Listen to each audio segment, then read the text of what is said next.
ଭାଗବତ ଭଜନ ମାଳା ମନ ସୂତ୍ରେ ଗୁନ୍ଥନ କର ହେଳା।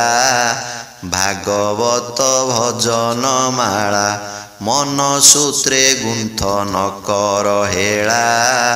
ଭାଗବତ ଭଜନ ମାଳା ପ୍ରଥମ ଦ୍ୱିତୀୟ ତୃତୀୟରେ ପୁଣ ବ୍ରହ୍ମାଣ୍ଡ ସର୍ଜନା ଯହୁଁ ହୋଇଲା।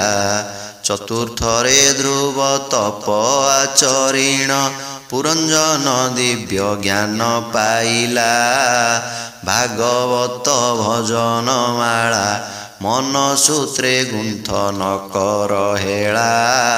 ଭାଗବତ ଭଜନ ମାଳା ପଞ୍ଚମରେ ପୃଥି ସପ୍ତ ଭାଗ କରି ବାଣ୍ଟିଣ ଭରତ ପୁତ୍ରଙ୍କୁ ଦେଲା।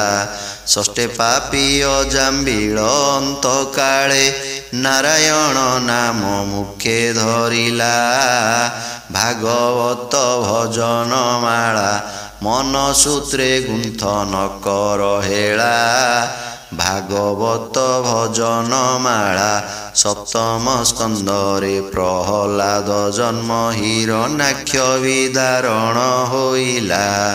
ଅଷ୍ଟମରେ ପୁଣି ସମୁଦ୍ର ମନ୍ଥନ ଗଜକୁମ୍ଭୀରଙ୍କ ଯୁଦ୍ଧ ଲାଗିଲା। ଭାଗବତ ଭଜନ ମାଳା ମନ ସୂତ୍ରେ ଗୁନ୍ଥନ କର ହେଳା। ଭାଗବତ ଭଜନ ମାଳା ନବମ ସ୍କନ୍ଧରେ ବଂଶାନୁଚରିତ ଦଶମେ କହ୍ନାଇ ଜନ୍ମ ହେଲା। ଗୋପ ବୃନ୍ଦାବନ ମଥୁରା ଦ୍ୱାରିକା ବାଲ୍ୟଲୀଳା ଭାବ ଏଥୁ ସରିଲା। ଭାଗବତ ଭଜନ ମାଳା ମନ ସୂତ୍ରେ ଗୁନ୍ଥନ କର ହେଳା। ଭାଗବତ ଭଜନ ମାଳା ଏକାଦଶ ସ୍କନ୍ଧେ ତତ୍ତ୍ୱ ନିରୂପଣ ଉଦ୍ଧବେ ଶ୍ରୀହରି କରୁଣା ହେଲା।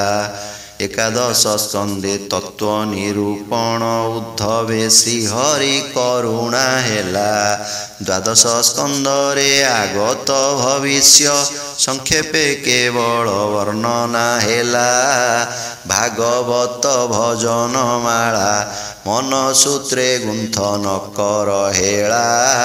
ଭାଗବତ ଭଜନ ମାଳା ପ୍ରଥମ ଠାରୁ ଦ୍ୱାଦଶ ସ୍କନ୍ଧ ଯାଏ ଶୁକ ମୁଖୁ ପରୀକ୍ଷିତ ଶୁଣିଲା। ଶ୍ରୀକୃଷ୍ଣ ଚରଣେ ଚିତ୍ତ ବୃତ୍ତି ରହୁ, ଶ୍ରୀକୃଷ୍ଣ ଚରଣେ ଚିତ୍ତ ବୃତ୍ତି ରହୁ, ଜଗନ୍ନାଥ ଦାସ ଗୀତେ ଗାଇଲା। ଭାଗବତ ଭଜନ ମାଳା ମନ ସୂତ୍ରେ ଗୁନ୍ଥନ କର ହେଳା। ଭାଗବତ ଭଜନ ମାଳା ମନ ସୂତ୍ରେ ଗୁନ୍ଥନ କର ହେଳା। ଭାଗବତ ଭଜନ ମାଳା।